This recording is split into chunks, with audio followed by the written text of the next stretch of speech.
Tonight, we'll take you on another quiet journey through time, into one of history's more brutal chapters, told gently so your mind can rest while the past unfolds.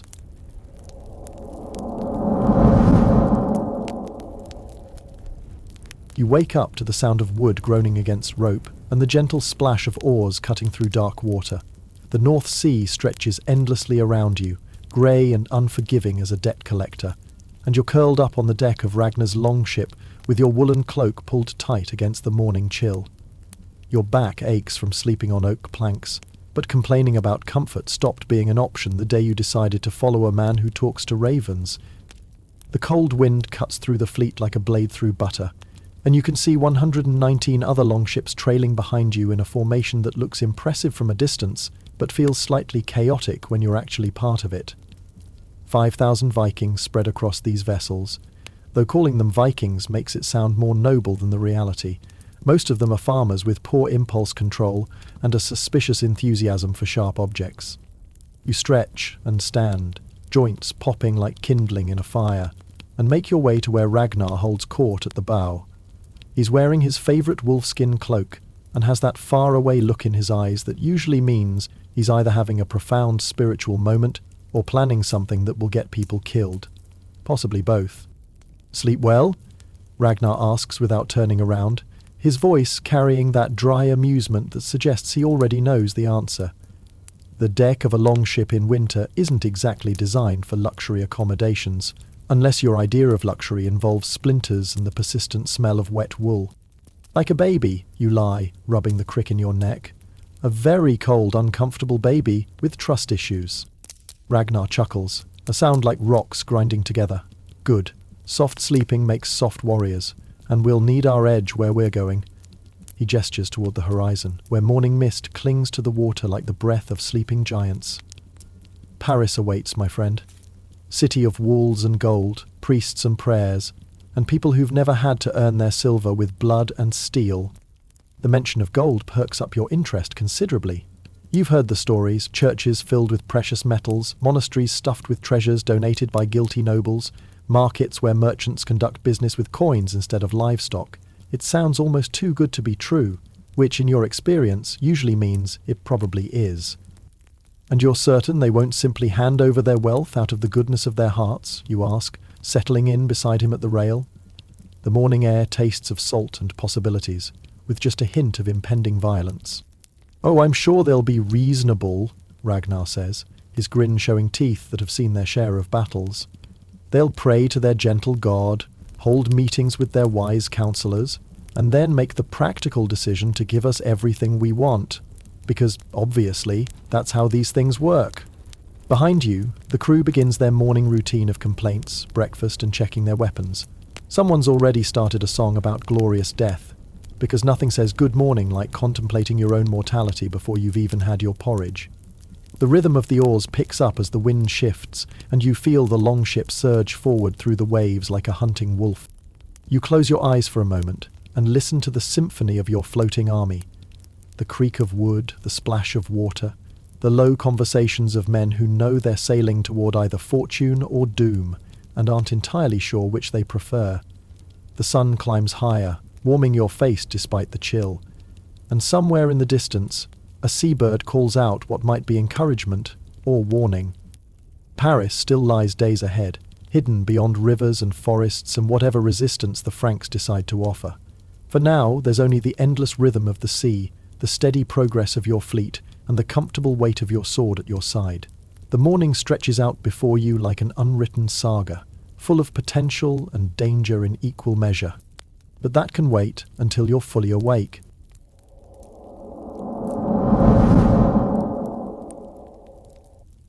You wake up to shouting and the distinct sound of someone falling into water, which generally means either the morning watch has spotted something interesting or someone's had an argument with gravity.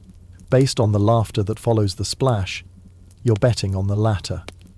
The Seine River flows beneath your longship like liquid silver, carrying you deeper into Frankish territory with each stroke of the oars.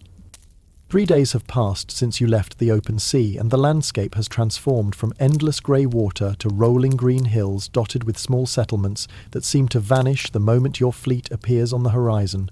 It's remarkable how quickly people can disappear when they spot 120 longships bristling with armed men, almost like they don't appreciate surprise visitors. You pull yourself upright on the deck, noting that your sleeping spot has migrated closer to the fire brazier during the night.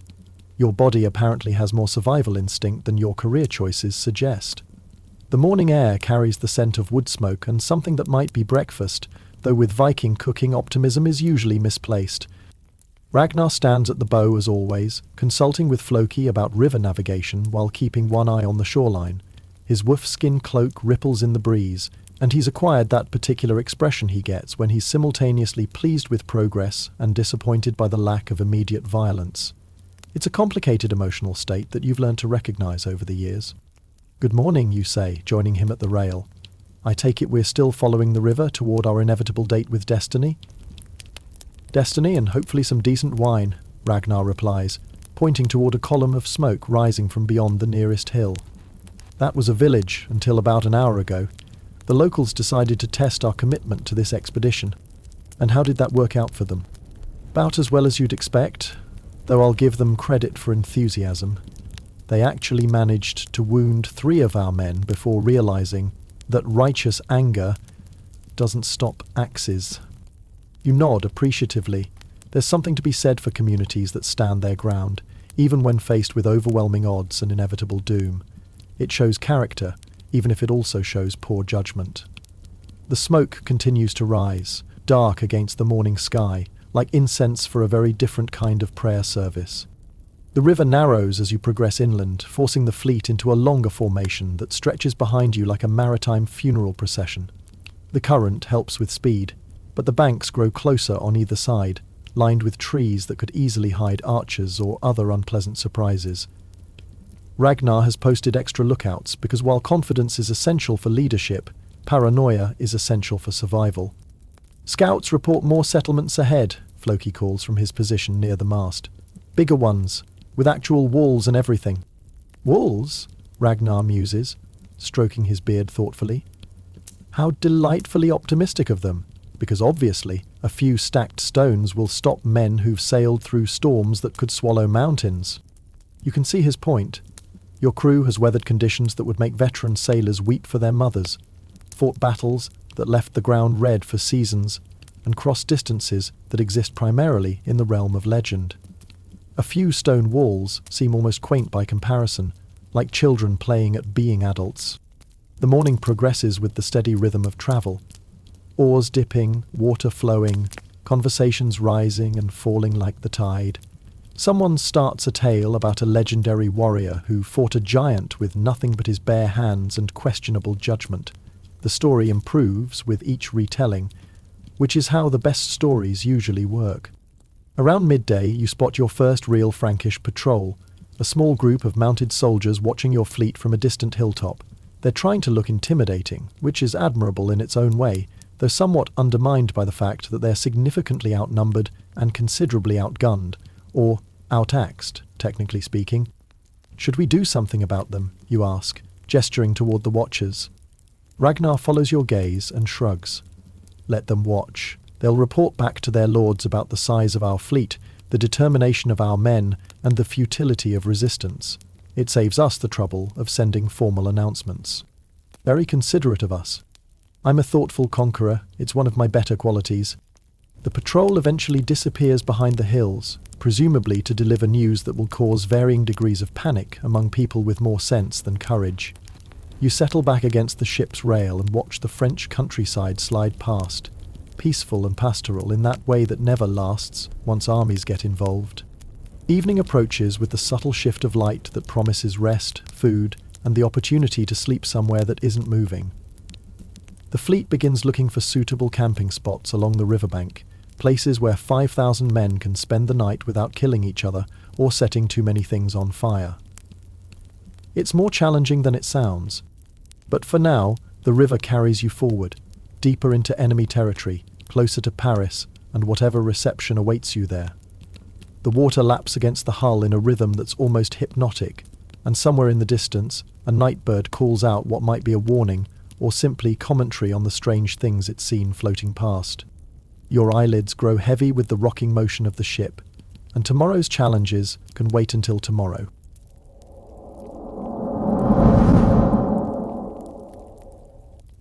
You wake up to the sound of men praying, which is never a good sign when the men in question worship gods who appreciate human sacrifice. The morning air carries the scent of wood smoke, wet earth, and something metallic that makes your stomach clench with recognition.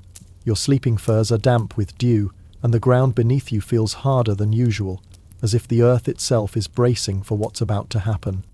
The fleet made camp last night along a bend in the Seine, where the river widens into a natural harbour.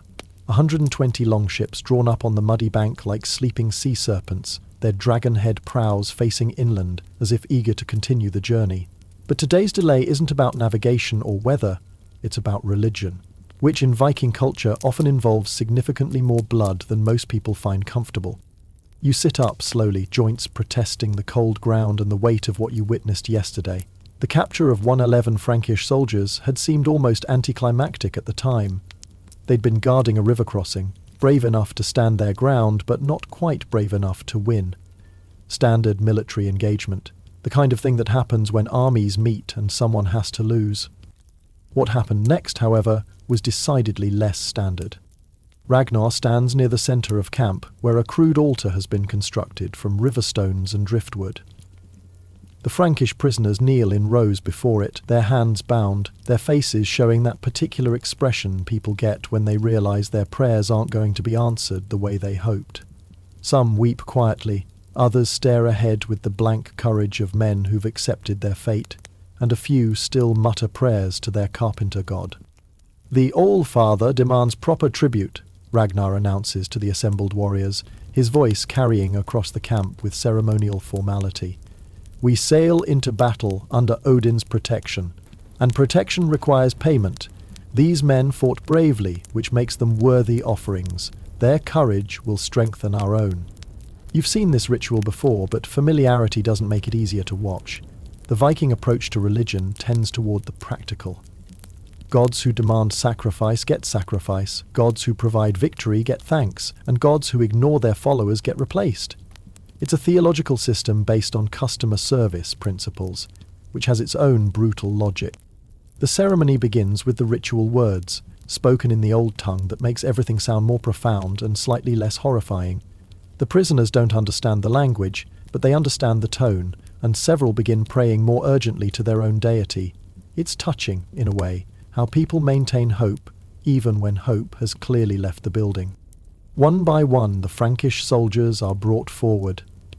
Some meet their end with dignity, others with terror, most with some combination of both. The altar stones darken with offering, and the assembled Vikings cheer each sacrifice with enthusiasm that would be infectious if it weren't so deeply disturbing. Odin, presumably, is pleased with the quality of the tribute. You find yourself counting, a habit developed over years of keeping track of things that might be important later. 111 men, each one someone's son or father or brother, each one convinced they were fighting for something meaningful. The mathematics of conquest are always bloody, but they're rarely this personal. "Feeling squeamish?" asks Bjorn, one of Ragnar's veteran warriors, settling beside you with the casual air of someone watching a particularly interesting market day. "Feeling practical," you reply. "Dead prisoners don't provide information about enemy positions, troop strengths, or defensive strategies." "Ah, but they do provide divine favour, which is arguably more valuable than intelligence reports." He has a point, though it's the kind of point that only makes sense if you subscribe to a worldview where gods take active interest in human warfare and appreciate regular demonstrations of devotion.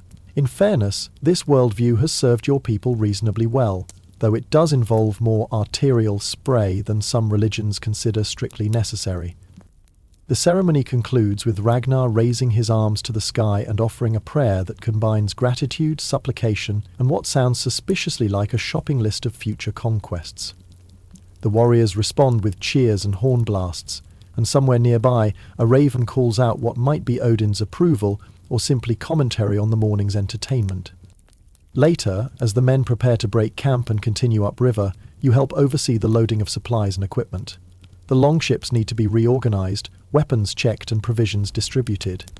It's the mundane work that follows dramatic religious ceremonies, the practical business of keeping an army fed, armed, and moving in the right direction. Second thoughts? Ragnar asks, appearing beside you as you supervise the loading of arrows. Always, you admit, but not about the expedition, about the methods. The methods work. Our gods are pleased, our men are confident, and our enemies will hear about this sacrifice long before they see our ships. Fear is a weapon, my friend, and we've just sharpened it considerably. You nod, because he's not wrong. The story of 111 Frankish soldiers sacrificed to Odin will spread faster than your fleet can travel, reaching Paris long before you do. By the time you arrive, the defenders will already be half defeated by their own imagination, which is arguably more efficient than actual siege warfare. The morning sun climbs higher, burning off the mist that clings to the river like the ghosts of yesterday's violence. The longships slide back into the water with practiced efficiency, oars find their rhythm, and the fleet resumes its steady progress toward Paris. Behind you, the altar stones remain as a monument to divine commerce and mortal ambition. You settle into your usual position near the bow and watch the French countryside slide past, peaceful and green and completely unaware of what's coming. The river carries you forward, through landscapes that will remember this passage long after the participants are forgotten, toward a city that represents either fortune or doom, depending on perspective and outcome. The rhythm of the oars is hypnotic, the sun is warm on your face, and somewhere behind your closed eyelids, 111 ghosts keep count of the cost of conquest. But such calculations can wait until evening.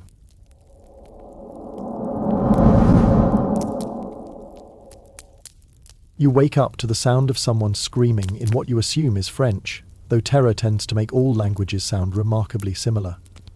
The dawn light filters through smoke that rises from multiple directions, and your first coherent thought is that Paris burns prettier than most cities you've sacked.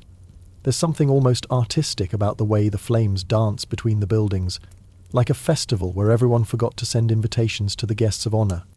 Your sleeping spot for the night was a pile of silk cushions liberated from what used to be a merchant's house, which represents a significant upgrade from your usual accommodations of ship deck and questionable blankets. The cushions smell of perfume and fear, a combination that's becoming the signature scent of this particular expedition. The siege began 3 days ago, though calling it a siege gives the defenders more credit than they deserve. Paris sits behind walls that were probably impressive when they were built, back when the primary military threats involved strongly worded letters and the occasional angry peasant with a pitchfork.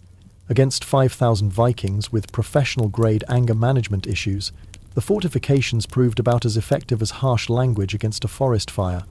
You stand and stretch, noting that someone has left a plate of what appears to be actual bread near your improvised bed. Not the dense, dark stuff you're used to, but light, crusty bread that tastes like it was made by people who understand the concept of flavor.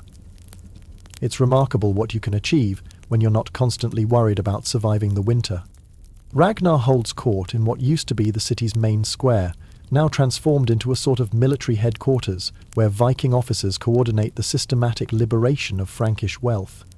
He's acquired a chair that probably belonged to someone important, judging by the amount of gold leaf and the quality of the upholstery. It suits him, though the effect is somewhat undermined by the fact that he's still wearing the same clothes he's worn for the past 2 weeks. "Good morning," you say, approaching through a scene that looks like a market day designed by people with very specific ideas about customer service. Vikings move through the streets with the methodical efficiency of professionals, carrying armloads of silver, tapestries, weapons, and anything else that seems portable and valuable. "Is it?" Ragnar asks, gesturing toward a column of smoke rising from the cathedral district. "I suppose that depends on your perspective. The Parisians seem to be having mixed feelings about our visit. You can understand their position. Having your city occupied by foreign warriors tends to disrupt daily routines in ways that most people find inconvenient. On the other hand, resistance to inevitable conquest generally only succeeds in making the conquest more expensive for everyone involved." "How's the inventory progressing?" you ask, settling beside his commandeered throne. Better than expected, these people have been saving money for generations, apparently just waiting for someone to come along and put it to better use. We've found silver in churches, gold in private homes, weapons in armories, and wine in quantities that suggest the French approach to military preparedness involves staying cheerfully drunk until the problem goes away. This last observation is supported by evidence. Several of your men are currently sampling the local vintages with the dedication of scholarly researchers. Their conclusions appear to be unanimously positive, though their coordination suggests that thorough investigation requires significant personal sacrifice.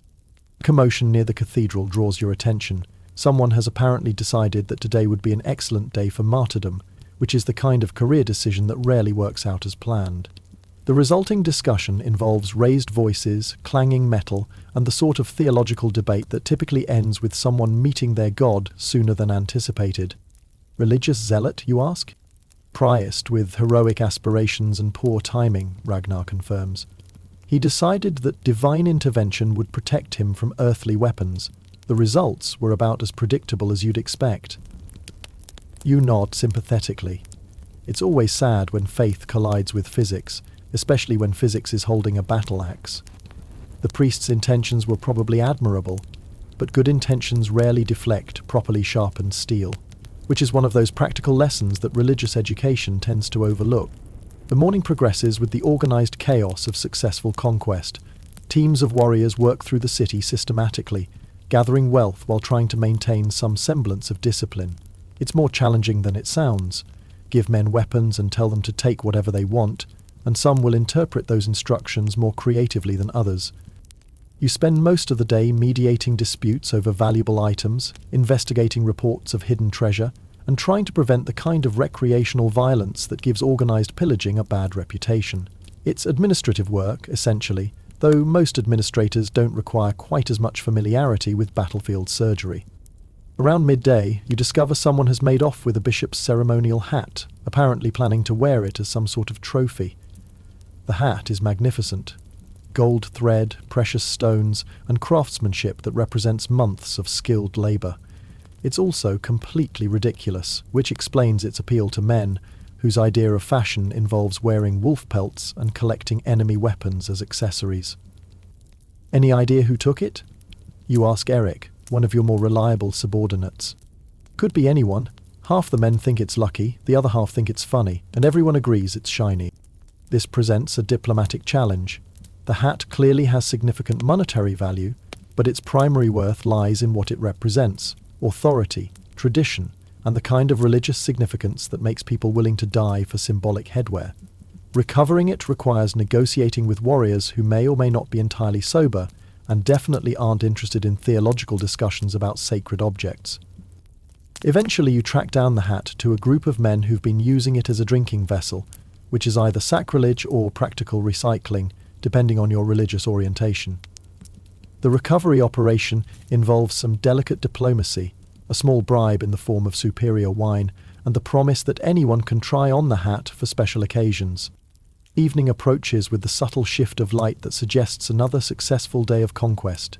The city settles into the rhythm of occupation, guards posted, treasures secured, and enough order maintained to prevent the kind of chaos that makes victory more expensive than defeat. Tomorrow will bring new challenges, but tonight offers the rare luxury of sleeping indoors, on actual cushions, with a roof overhead and walls around you. You return to your silk cushions in the merchant's house, noting that someone has added a fur blanket and what appears to be a small pile of silver coins. The spoils of war are distributed according to rank and contribution, which means your participation in successful conquest comes with tangible benefits beyond mere survival. Outside, the city settles into an uneasy quiet, broken only by the occasional patrol, the distant sound of celebration, and the soft crackling of fires that will burn themselves out by morning. Paris sleeps under foreign occupation, dreaming whatever dreams conquered cities dream, while its new temporary owners plan tomorrow's activities with the satisfaction of men whose expectations have been thoroughly exceeded. But such planning can wait until you've properly appreciated the comfort of silk cushions and the novelty of sleeping somewhere that isn't moving.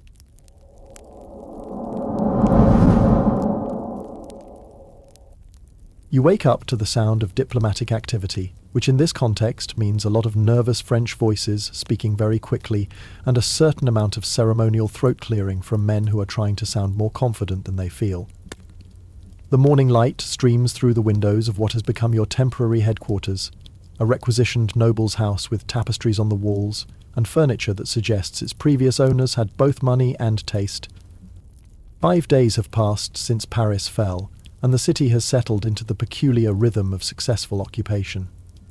Your men have established patrol routes, organised the systematic collection of tribute, and developed working relationships with the local merchants who've decided that collaboration beats starvation. It's remarkable how quickly people adapt to new management when the alternative involves considerably more violence. The delegation from King Charles the Bald arrived yesterday, travelling under banners of truce and wearing expressions that suggested they'd rather be anywhere else in the known world. They're housed in the cathedral district under what amounts to protective custody, though calling it protection makes it sound more voluntary than it actually is. You dress in your best clothes, which admittedly isn't saying much since your wardrobe consists primarily of functional wool and leather selected for durability rather than diplomatic impression. Still, you've acquired a gold armband, liberated from a previous owner who no longer requires jewellery, and someone found you a cloak that doesn't have any obvious bloodstains. For Viking diplomatic standards, you're practically overdressed. Ragnar holds court in the main hall, seated in a chair that probably cost more than most people see in a lifetime.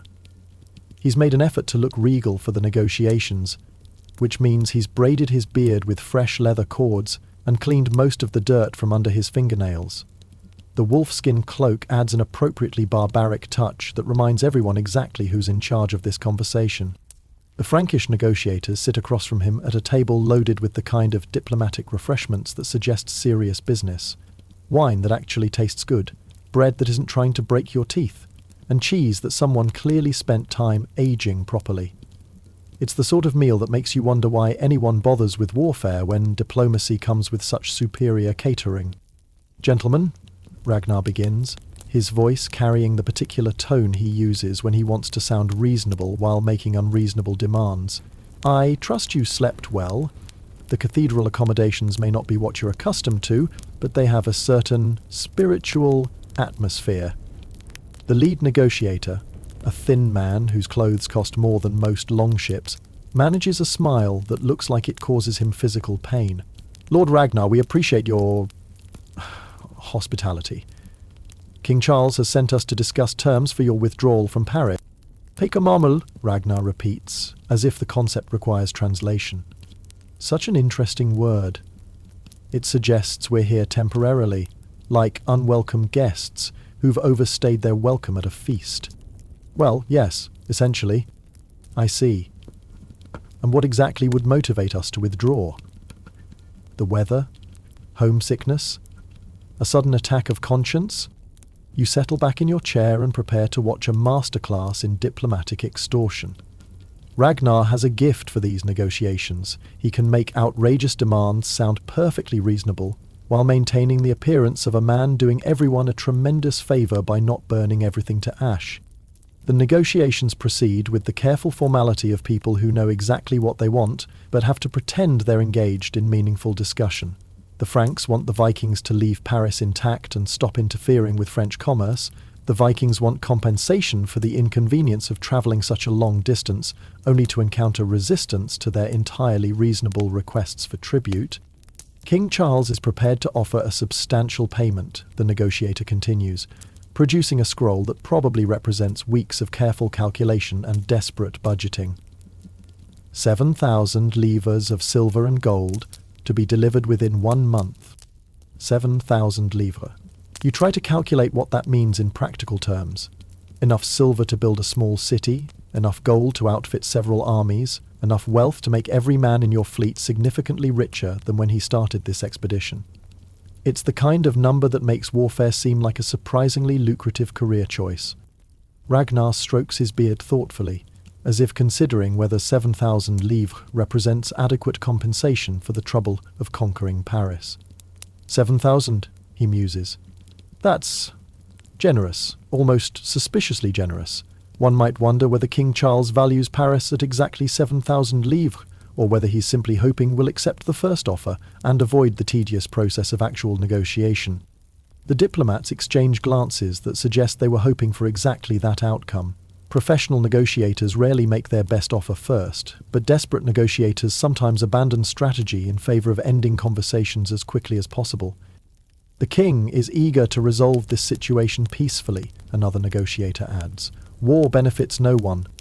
War benefits us quite considerably, you point out, gesturing toward the window where Paris sprawls under Viking occupation. We're currently ahead on the transaction by one conquered city, several tons of silver, and enough wine to keep our men happy until next winter. Yes, but surely you'd prefer to return home with your gains rather than risk losing everything in continued conflict? It's not a bad argument, though it reveals a fundamental misunderstanding of Viking risk assessment. Most of your men consider death in battle preferable to dying of old age in their beds, which makes traditional diplomatic pressure somewhat ineffective. When your opponent actively welcomes the possibility of glorious death, threatening him with violence becomes counterproductive.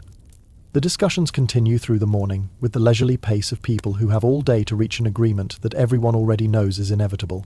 The Franks will pay, the Vikings will leave, and everyone will pretend that this represents a negotiated settlement rather than simple extortion on an international scale. By afternoon, the terms are settled. 7,000 livres of silver and gold to be delivered in weekly installments over the next month.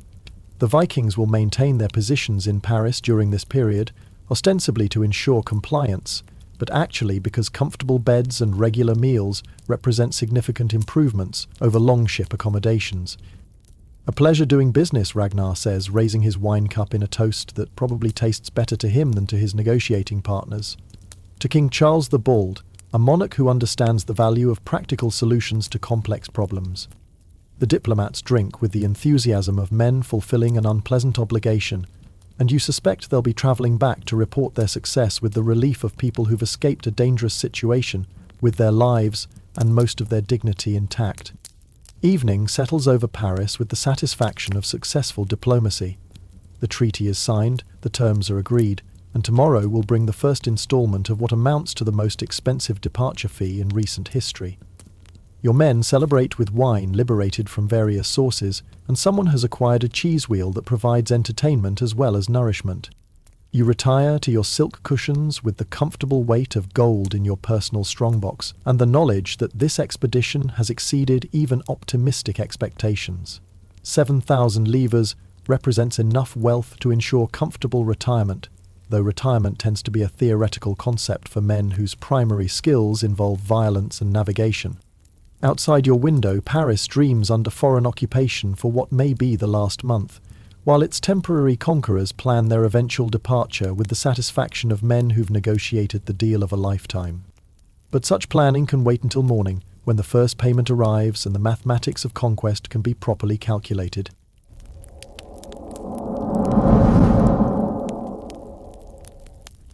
You wake up to the sound of silver being counted, which should be more pleasant than it actually is. The metallic clinking echoes through the morning air like wind chimes made of avarice, and each coin represents a small piece of someone else's life converted into portable wealth. Your sleeping cushions have been upgraded again.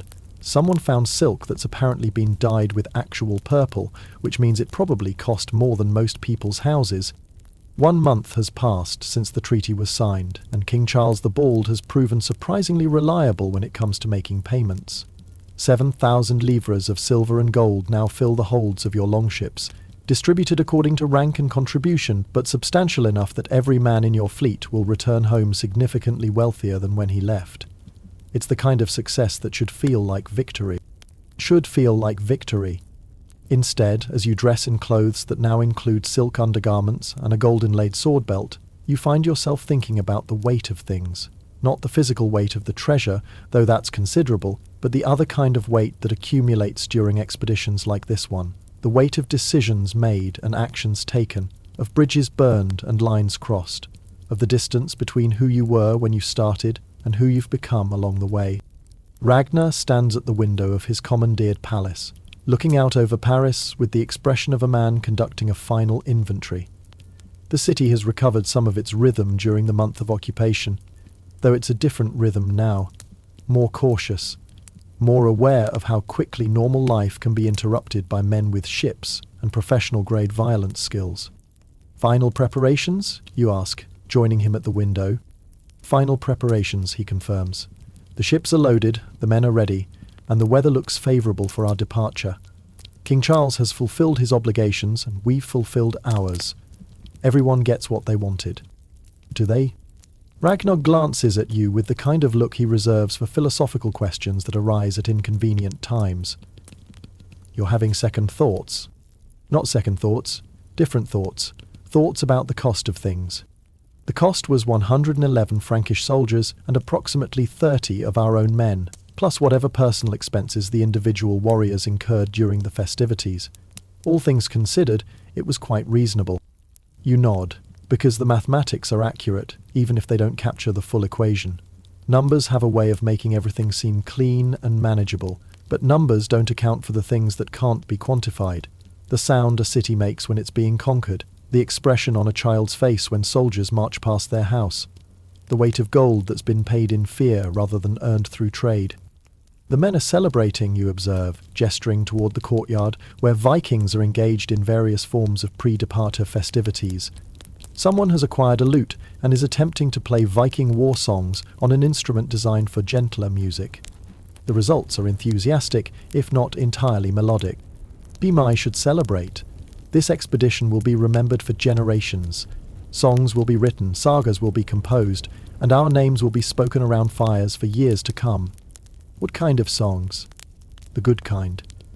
Songs about courage and cunning, about men who sailed into danger and returned with wealth and glory. Songs about the time we made the French pay 7,000 livres for the privilege of keeping their city. You suppose that's how history works. The complicated parts get simplified, the moral ambiguities get resolved in favour of whoever's telling the story, and the songs focus on the exciting bits while skipping over the parts that make people uncomfortable. It's probably better that way. Epic poetry about the administrative challenges of occupation doesn't make for particularly inspiring entertainment. The morning progresses with the organised chaos of departure. 120 longships require considerable coordination to load, organise and prepare for the journey home. The silver and gold are distributed among the vessels to prevent any single ship from becoming too valuable a target, though the entire fleet represents enough wealth to make piracy a career-limiting decision for anyone foolish enough to attempt it. You oversee the loading of your own share of the treasure. Enough silver to buy a substantial farm, enough gold to live comfortably for several years, enough portable wealth to make retirement a genuine possibility. It should feel like freedom, but instead it feels like evidence. Evidence of what, exactly? You're not entirely sure. By midday, the fleet is ready. 120 dragon-headed longships, loaded with 5,000 Vikings and 7,000 livres worth of Frankish silver and gold. The numbers are impressive, the organisation is professional, and the execution has been nearly flawless. From a strategic perspective, it's been a masterpiece of military planning and diplomatic negotiation. "Ready?" Ragnar asks, settling into his position at the bow of the lead ship. "Ready," you confirm, though the word feels heavier than it should. The long ships slide into the Seine with practiced efficiency. Oars find their rhythm, and the fleet begins its journey back toward the sea. Paris shrinks behind you, its walls and towers diminishing until they're just another part of the French landscape, distinguished only by the faint haze of smoke that still rises from various districts. You settle into your usual position and watch the countryside slide past in reverse, following the same route that brought you here, but travelling it as different men than when you arrived. The river carries you away from Paris with the same indifferent efficiency that brought you to it, but the cargo is heavier now, and not just because of the silver. The French villages you pass show signs of your previous visit. Burned buildings, abandoned settlements, fields that haven't been tended in weeks. Some communities have rebuilt already, showing the remarkable resilience of people who've learned that life continues even after armies pass through. Others remain empty, their inhabitants either dead or relocated to places where foreign longships are less likely to appear on the horizon. "Regrets?" Ragnar asks, settling beside you as the afternoon light begins to fade. "Observations," you reply, "about the price of things. Everything has a price. The question is whether you can afford to pay it. You finger the gold armband on your wrist, feeling the weight of metal that was once someone else's treasure, crafted by someone else's hands, worn by someone else, who probably never imagined it would end up on the arm of a Viking warrior sailing away from a conquered city. The workmanship is exquisite, delicate patterns that speak of hours of careful labour, artistic vision translated into precious metal. The French will remember this, you say. Good, memory is useful. It encourages practical decision-making in future negotiations. And our men, what will they remember? Ragnar considers this question while watching the river flow past. They'll remember that following me leads to wealth and glory. They'll remember that courage is rewarded and loyalty is profitable. They'll remember that Paris paid 7,000 livres rather than fight to the death. People remember that conquest works. Because it does work. This expedition proves it. You nod, because arguing with success is difficult when the evidence fills the holds of 120 longships. The mathematics are undeniable. You sailed out with nothing but weapons and ambition, and you're sailing back with enough wealth to change lives, fund future expeditions, and establish your crew as successful professionals in the highly competitive field of organized violence. The sun sinks lower, painting the river gold and casting long shadows from the hills on either side. Somewhere in the distance, a church bell rings the evening prayer, a sound that carries across the water like an echo from a world that still believes in sanctuary and divine protection. It's a beautiful sound, mournful and hopeful at the same time. At night, you make camp along the riverbank, in a spot that might be the same place where the sacrifice took place a month ago. The altar stones are gone, either removed by locals or simply reclaimed by the river, but something about the location feels familiar. The men build fires, share food, and tell stories about their adventures in Paris, each tale growing more heroic with each telling. You sit apart from the celebrations, not from antisocial impulses, but from a need to think without the distraction of other people's enthusiasm. The silver coins in your personal strongbox catch the firelight, gleaming like captured stars, beautiful and cold and somehow accusatory. Each coin represents value extracted from people who probably worked years to accumulate what you've acquired in weeks. Having philosophical moments? Asks Bjorn, settling beside you with a wineskin that probably came from someone's private cellar. Having human moments, you reply. There's a difference. Is there?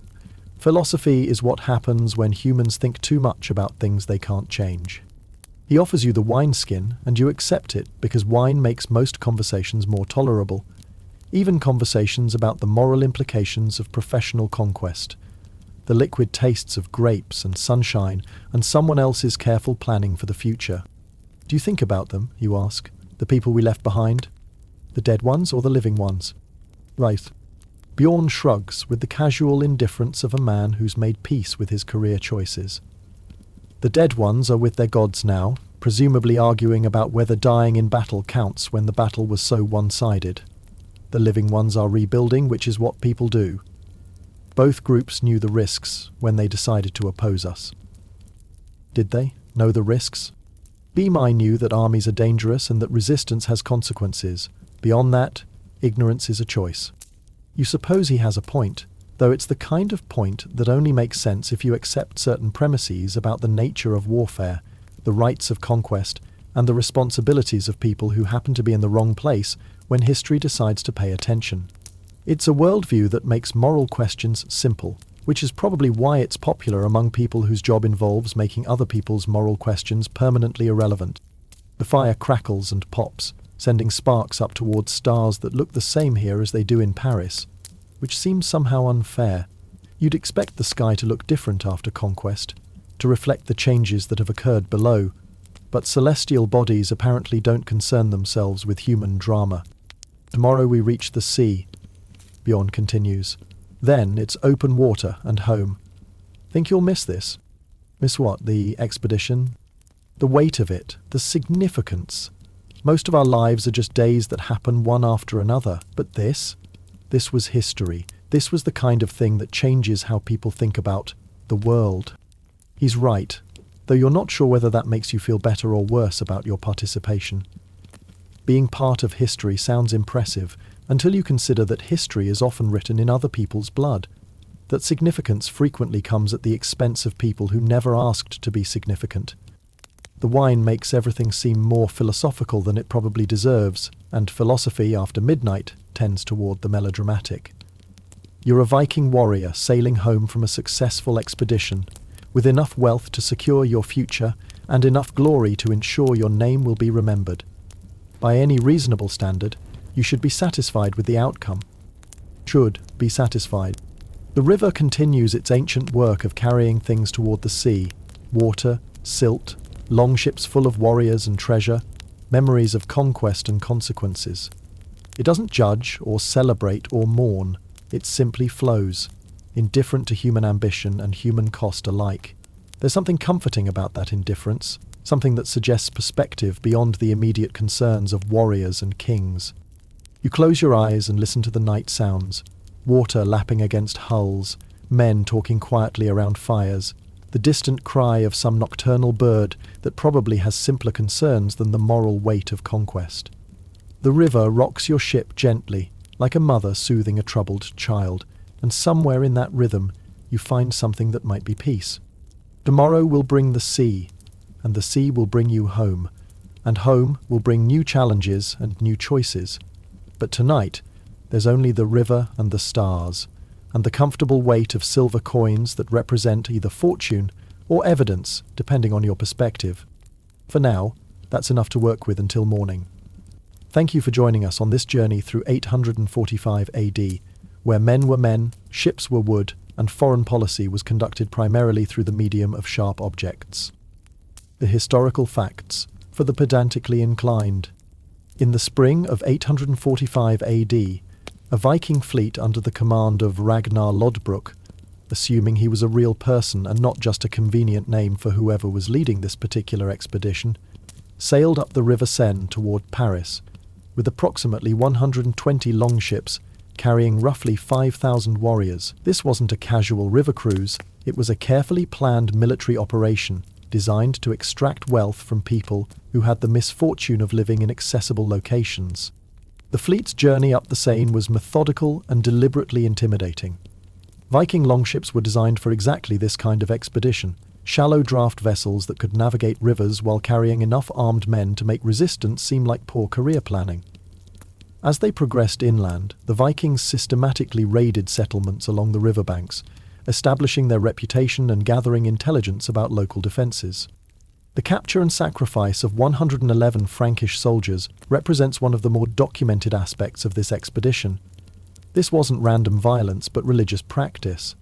Viking culture required proper tribute to the gods before major military undertakings, and captured enemy soldiers represented quality offerings. The number 111 appears in multiple historical sources, suggesting it was considered significant enough to remember and record. Paris in 845 AD wasn't the grand city of later centuries. It was primarily located on the Île de la Cité, a small island in the Seine, protected by walls that were adequate for typical medieval conflicts, but insufficient against a professional Viking army with siege experience. The city's defences were designed to deter raiders and local conflicts, not to withstand sustained assault by thousands of experienced warriors. The siege itself was brief and effective. Viking military doctrine emphasized speed and overwhelming force rather than prolonged sieges, which were expensive and allowed enemies time to organize relief forces.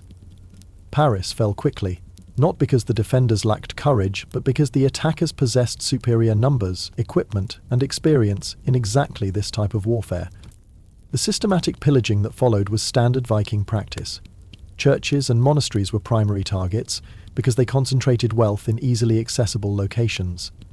Ecclesiastical buildings served as banks in medieval society, storing precious metals, artwork, and other valuables donated by the faithful.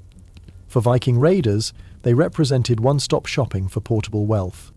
The negotiation phase began when King Charles the Bald, so named because he was actually bald, not because medieval people lacked imagination, realized that military resistance was proving more expensive than diplomatic solutions.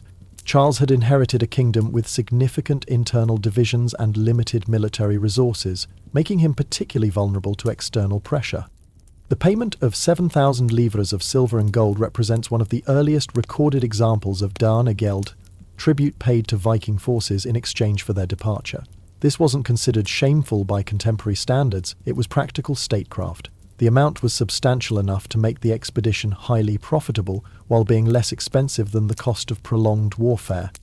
The treaty arrangements were conducted with the formality appropriate to international negotiations. Charles's representatives weren't surrendering unconditionally, but engaging in diplomatic commerce, purchasing the departure of an army that could have continued occupying and pillaging indefinitely. Both sides understood the transaction and fulfilled their obligations professionally. The month-long occupation period served multiple purposes. It allowed time for the payment to be collected and delivered, demonstrated Viking commitment to honouring agreements, and provided comfortable accommodations for warriors who were accustomed to much harsher living conditions. The Vikings maintained discipline during this period, treating the occupation as temporary administrative duty rather than extended celebration. The successful conclusion of the expedition established important precedents for future Viking operations in Frankish territory. It demonstrated that well-organized Viking forces could penetrate deep into continental Europe, capture major cities, and extract substantial tribute through diplomatic negotiation rather than pure conquest. This combination of military pressure and diplomatic flexibility became a standard Viking strategy. The return journey was accomplished without significant incident, carrying wealth that would fund future expeditions and establish the participants as successful professionals in the competitive field of medieval warfare. The expedition's success encouraged similar operations throughout the 9th century, fundamentally altering the balance of power in Western Europe. Ragnar Lodbrok's historical existence remains debated among scholars, but the 845 AD Siege of Paris is well documented in multiple contemporary sources. Whether led by the legendary Ragnar or simply attributed to him by later storytellers, the expedition represents a pivotal moment in Viking expansion and Frankish vulnerability. The total cost to the Franks, 7,000 livres plus the value of goods pillaged before negotiations began, represented a significant portion of the kingdom's annual revenue. For the Vikings, it demonstrated that organized military expeditions could generate returns that justified the considerable investment in ships, equipment and personnel required for such operations. And there you have it, 845 AD in all its historically documented glory, complete with proper numbers, verified dates, and none of the comfortable ambiguity that makes bedtime stories so wonderfully soothing. Sleep well, knowing that even our most dramatic historical events were ultimately just people making practical decisions under extraordinary circumstances. Sweet dreams.